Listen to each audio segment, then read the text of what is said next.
Sepanjang 2025 hingga 2026, perhatian strategi perang Ukraina banyak tertuju pada serangan jarak jauh. Memang seharusnya, karena serangan itu sudah merugikan Rusia miliaran dolar dan melemahkan mesin perang Putin. Fokus pada serangan jarak jauh membuat banyak orang luput melihat 3 perubahan di Ukraina yang justru memberi kekuatan berlipat ganda bagi negara itu.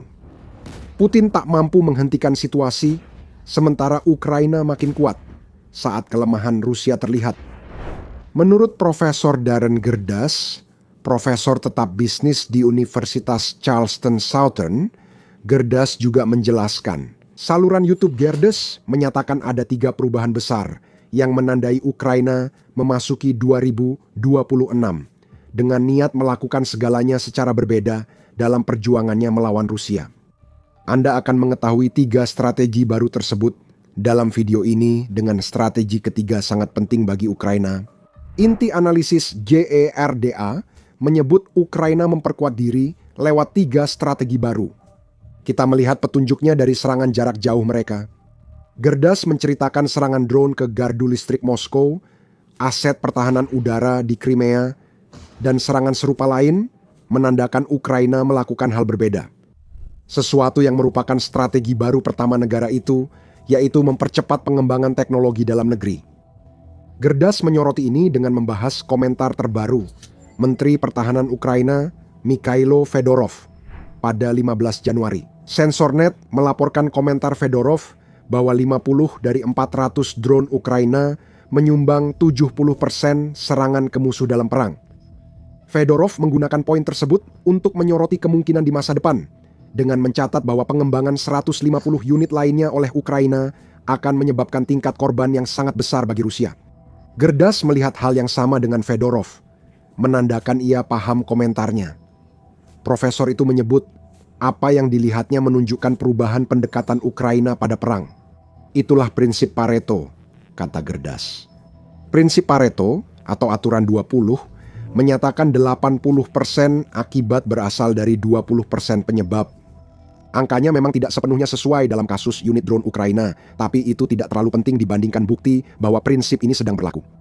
Dengan begitu, mereka terus dikembangkan dan unit drone terus ditingkatkan. Gerdas mengklaim peningkatan angkatan bersenjata Ukraina dari 5 jadi 10% atau lebih itu penting.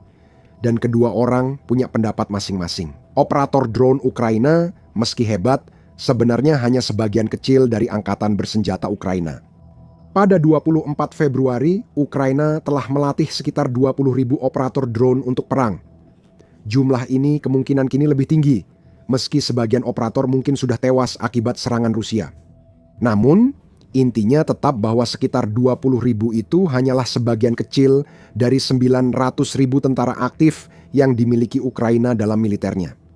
Jumlah itu bisa dilipat gandakan dan operator drone tetap jadi bagian kecil angkatan bersenjata Ukraina jika Ukraina meningkatkan investasi untuk melatih operator yang bisa ditempatkan di posisi aman di belakang garis depan. Saat mereka menimbulkan kekacauan pada pasukan penyerang Rusia, hal ini berpotensi meningkatkan jumlah korban secara besar-besaran di pihak Rusia. Pertumbuhan operator drone dipicu fokus Ukraina mengembangkan teknologi sendiri. Sebagai profesor bisnis, hati saya hangat melihat kerja asimetris kami dan nilai yang mereka bawa ke perang, kata Gerdas.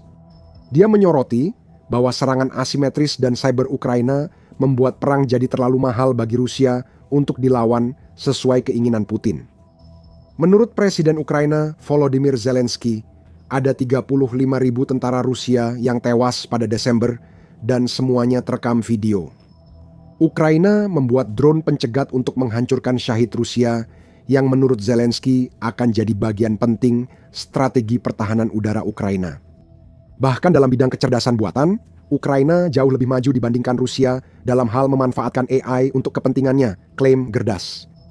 Apa yang kita lihat di sini adalah bahwa Ukraina telah menghabiskan beberapa tahun terakhir untuk membangun kekuatan dan mengembangkan teknologinya, sampai pada titik di mana Ukraina menjadi kekuatan militer seperti yang selalu ditakuti Putin bisa terjadi. Ada ironi besar di sini. Salah satu alasan yang dikemukakan Putin untuk menginvasi Ukraina adalah karena dia ingin mendemilitarisasi negara tersebut. Ia malah melakukan kebalikan.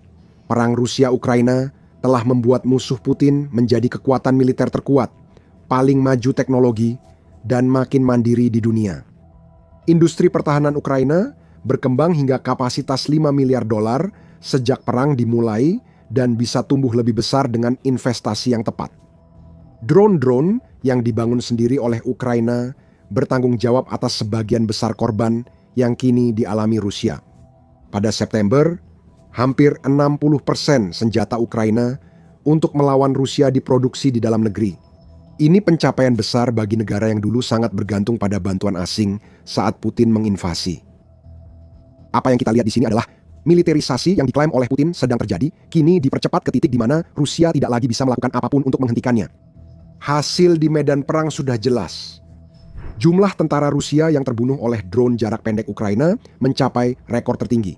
Ukraina menyerang target jarak jauh, termasuk kilang minyak dan persediaan militer yang menjadi andalan Rusia untuk menjaga pasukan dan peralatan tetap bergerak ke Ukraina. Ukraina terus beradaptasi dengan perang, mengubah strategi, dan memindahkan produksi senjata serta teknologinya ke dalam negeri. Ya, Ukraina masih menerima bantuan dari mitra-mitra baratnya, dan bantuan itu sangat penting, seperti yang akan Anda ketahui sebentar lagi. Namun, negara itu makin mandiri dan kebal terhadap situasi geopolitik yang sering bergejolak di sekitarnya. Mempercepat teknologi internal penting bagi Ukraina, namun strategi kedua juga tak kalah penting. Bekerja lebih baik dengan sekutu untuk memastikan pasokan ke Ukraina lebih cerdas dan cepat. Gerdas menunjukkan bahwa Rusia juga telah menyesuaikan strateginya dengan serangan terus-menerus terhadap infrastruktur energi Ukraina selama musim dingin, yang merupakan perubahan strategi mereka sendiri. Salah satu alasan mengapa strategi itu cukup berhasil bagi Rusia adalah karena mereka mampu membuat sekitar setengah wilayah Kiev tanpa pemanas dan listrik. Masalah ini lebih berkaitan dengan sekutu Ukraina dibanding Ukraina sendiri, selain juga terjadi di tempat lain di negara itu. Sesaat sebelum Rusia membombardir pembangkit listrik, gardu induk, dan fasilitas pemanas Ukraina selama hampir 4 jam di suhu di bawah nol, sekutu Ukraina memutus pasokan pertahanan udara. Gerdes mengatakan bahwa itu tidak sepenuhnya akurat. Masalahnya lebih kepada sekutu-sekutu tersebut tidak memberikan pasokan yang cukup atau gagal mengirimkan pasokan ke Ukraina tepat waktu, seperti yang dikatakan Gerdes sendiri. Kini muncul rumor dari Rusia bahwa mereka mungkin akan menarget pembangkit listrik nuklir Ukraina. Menurut Kyiv Independent, pada 20 Januari, penargetan fasilitas nuklir ini kemungkinan sudah dimulai. Langkah Rusia ini sangat besar dan berisiko bencana. Pendekatan ini bisa memicu bencana nuklir yang harus dihindari Ukraina. Ukraina melakukan itu dengan memperkuat jalur pasokan bersama sekutu-sekutu baratnya. Hubungan Ukraina dan Republik Ceko adalah contoh sempurna menurut penjelasan Gerdas. Presiden Ceko Petr Pavel menyatakan, Praha akan segera kirim pesawat tempur penembak drone ke Ukraina, kata Gerda. Pesawat-pesawat itu yang diyakini merupakan jet subsonik L-159 memberikan contoh bagaimana Ukraina bekerja sama dengan sekutunya untuk mencoba mendapatkan jenis senjata yang mereka butuhkan. Kami katakan, cobalah, karena inisiatif Ceko tampaknya sudah dihentikan daripada hanya menerima apa yang diberikan sekutu. Beberapa hari usai pengumuman Pavel, Reuters melaporkan Perdana Menteri Ceko, Andrej Babis, menolak penjualan atau pemberian jet ini ke Ukraina. Sayangnya, Ukraina harus memulai kembali inisiatif ini. Namun, yang terpenting adalah semangat di balik langkah ini. Yang kita lihat di sini adalah Ukraina berusaha bekerja sama dengan sekutunya untuk mendapatkan apa yang dibutuhkan guna mengisi kekurangan yang tidak bisa mereka penuhi sendiri. Ukraina akan membalas meningkatnya serangan drone jarak jauh Rusia dalam kasus jet Ceko. Tahun 2025, Rusia meluncurkan sekitar 55.000 drone ke Ukraina, ditambah ribuan drone umpan untuk mengacaukan pertahanan udara Ukraina. Celah ditemukan dan upaya menutupnya gagal. Akan ada upaya lain. Perubahan filosofi ini juga tampak di tempat lain. Contohnya, daftar kebutuhan Ukraina prioritas. Daftar kebutuhan Ukraina prioritas yang dibuat setelah pertemuan 14 Juli antara Presiden Amerika Serikat Donald Trump dan Sekjen NATO Mark Rutte. Daftar kebutuhan Ukraina prioritas memungkinkan sekutu-sekutu Ukraina untuk membeli senjata dari Amerika Serikat. Senjata-senjata tersebut kemudian langsung dikirimkan ke Ukraina dengan keunggulan bahwa Ukraina dapat memprioritaskan senjata apa yang akan diterimanya dari para sekutunya.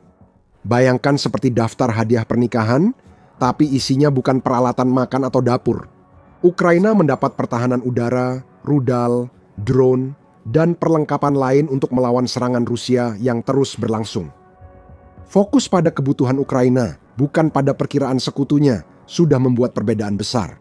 Pada malam tanggal 19 Januari, Rusia melancarkan lagi serangan udara besar-besaran yang menargetkan infrastruktur energi dan sipil di seluruh Ukraina, tetapi kali ini Ukraina sudah siap. Secara harfiah, sehari sebelum serangan itu terjadi, Ukraina mendapat kiriman rudal pertahanan udara untuk sistem Patriot yang digunakan menembak jatuh sebagian besar rudal balistik dan jelajah Rusia.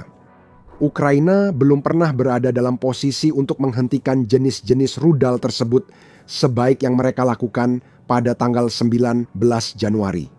Dan Anda bisa mempelajari semua yang berhasil dicapai Ukraina jika Anda menonton video kami yang membahas salah satu malam terbaik bagi pertahanan udara Ukraina dalam ingatan baru-baru ini.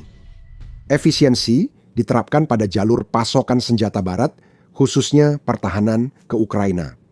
Penyebutan efisiensi ini membawa kita ke strategi ketiga yang kini digunakan Ukraina untuk melawan Rusia.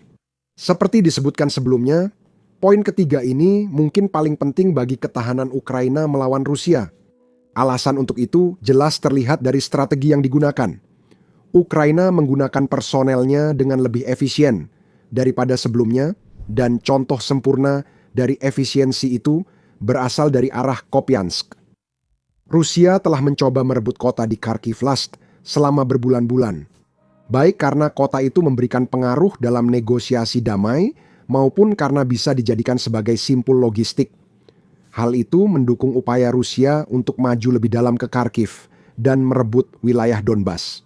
Namun, keberuntungan Rusia di kota itu menurun beberapa bulan terakhir karena Ukraina lebih efisien memakai tentaranya, jelas gerdas. Ia juga mencatat artikel The Times menyebut rasio korban Rusia-Ukraina di Kupiansk sangat buruk bagi Putin. Setiap satu tentara Ukraina hilang, Rusia kehilangan 27 orang. The Independent mengkonfirmasi angka ini dan mencatat efisiensi Ukraina nyaris membersihkan Kupiansk dari tentara Rusia. Ukraina kini menguasai kota-kota yang diperkirakan hilang pada 2025 karena makin mahir memanfaatkan tentaranya, sehingga Rusia kesulitan mengatasinya. Gerdas menegaskan rasio luar biasa ini hanya terjadi di arah Kupiansk. Tapi Rusia kehilangan lebih banyak tentara dari yang seharusnya di wilayah lain. Contohnya, Pokrovsk, kota yang diincar Putin. Pakrovsk telah diserang Rusia hampir 2 tahun. Namun di sana, garis depan Rusia nyaris runtuh di beberapa lokasi. Itu terjadi karena Ukraina lebih efisien memakai tentaranya. Beberapa sumber menyebut Rusia kehilangan 15 tentara untuk tiap satu tentara Ukraina yang tewas di Pokrovsk. Anda bisa mengetahui alasannya dengan menonton video kami tentang situasi itu. Ada beberapa alasan mengapa rasio ini sangat penting.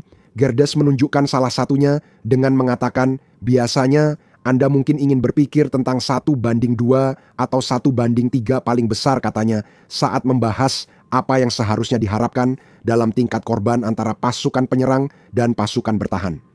Dan dia benar. Bahkan ada aturan 3:1 dalam pertempuran yang menyatakan bahwa agar penyerang bisa memenangkan pertempuran, pasukan mereka harus setidaknya 3 kali lebih besar dari pasukan bertahan. Itu menunjukkan rasio korban sekitar 3:1 atau lebih rendah. Berbeda dengan Rusia, Ukraina bisa menghabisi tentara Rusia secara efisien tanpa menempatkan pasukannya di garis depan, kecuali jika sangat terpaksa. Drone yang telah dibahas sebelumnya berperan penting di sini. Menurut Forbes, pada 16 Januari Ukraina terus menyesuaikan strategi menghadapi serangan Rusia. Strategi Ukraina mencakup pembuatan zona pembunuhan dengan drone first-person view. Drone-drone ini seringkali menghancurkan serangan Rusia atau sebagian besar dari mereka, setidaknya sebelum mereka mencapai benteng yang ingin direbut Rusia. Ukraina menempatkan zona pembunuhan dengan regu yang menjaga benteng dari siapapun yang menembusnya. Semua demi efisiensi. Mengapa harus mengorbankan seorang prajurit untuk melakukan pekerjaan yang bisa dilakukan oleh drone? Alasan kedua, pentingnya rasio korban besar Rusia-Ukraina berkaitan dengan hal yang sebenarnya tidak diinginkan Ukraina. Meski pertahanan Ukraina efektif memaksa Putin kehilangan banyak tentara, Ukraina juga mengalami banyak korban jiwa. Itu wajar setelah 4 tahun pertempuran. Namun, tingkat korban di Ukraina cukup tinggi, sehingga mereka mulai mengalami beberapa masalah kekurangan personel. Menurut CNN, 14 Januari, Fedorov menyatakan militer Ukraina kekurangan sekitar 200.000 tentara yang mangkir tanpa izin. Ini semua adalah tentara yang telah meninggalkan posisinya tanpa terlebih dahulu mendapatkan izin dari komandan mereka. Menurut Fedorov, 2 juta warga Ukraina dicari karena menghindari wajib militer. Hukum darurat militer Ukraina melarang pria berusia antara 3 hingga 60 tahun meninggalkan negara itu, meskipun puluhan ribu telah melakukannya. CNN mengatakan yang lain pergi secara legal. Dewan Atlantik melaporkan pada Oktober bahwa pembatasan perjalanan internasional bagi pria muda usia 22 tahun dilonggarkan. Beberapa bulan sebelumnya, laporan tersebut sudah menyebabkan 100.000 warga Ukraina meninggalkan negara mereka dalam 2 bulan. Telah terjadi eksodus calon tentara dari Ukraina. Seburuk apapun ini bagi pendukung negara itu. Namun, hal itu justru semakin menegaskan betapa pentingnya bagi Ukraina untuk mencari cara agar dapat memanfaatkan tentara yang dimilikinya seefisien mungkin. Drone, khususnya di zona pembunuhan, tampaknya sangat penting. Ukraina melawan infiltrasi Rusia dengan mengepung penyusup, seperti di Kupiansk dan Bakrovsk, yang sangat penting. Ukraina bisa bertahan lebih lama jika mampu memaksimalkan sumber daya melawan militer Rusia yang yakin menang, karena jumlah tentaranya lebih banyak. Akhirnya, inilah alasan mengapa Putin tak bisa mencegah 3 perubahan strategi Ukraina ini. Semuanya bermuara pada perbedaan pola pikir. Hal ini sangat penting bagi kemampuan Ukraina menyebabkan korban besar di Rusia, jelas Gerdes, dengan mengatakan Ukraina benar-benar menyadari hal ini. Setiap orang punya peran, tidak semua harus diparit. Ini berbeda dengan pola pikir Rusia yang menganggap semua tentara hanya untuk dikirim ke parit. Ini adalah barbarisme melawan strategi, asimetri melawan taktik pengurasan peninggalan kejayaan kekaisaran Rusia dan Soviet. Perang modern mengandalkan logistik, intelijen, pelatihan, komunikasi, ketahanan, dan dukungan. Sama pentingnya dengan senapan. Simpul Gerdas. Ukraina memahami bahwa setiap pejuang punya peran, meski bukan di garis depan, dan inilah pembeda utamanya. Mengandalkan pendekatan ini secara lebih kuat adalah hal yang bisa kita harapkan akan terlihat pada tahun 2026 sebagai sesuatu yang timpang. Rasio korban dipengaruhi fokus Ukraina pada teknologi, hubungan dengan sekutu, dan pemanfaatan rakyat yang lebih baik dari sebelumnya. Pendekatan Putin terhadap perang yang ia mulai perlahan menghancurkan militer dan Rusia. Presiden Rusia kini menghadapi akhir permainan karena ia terjebak tanpa kemenangan dan eskalasi perang di luar kendalinya jadi satu-satunya opsi.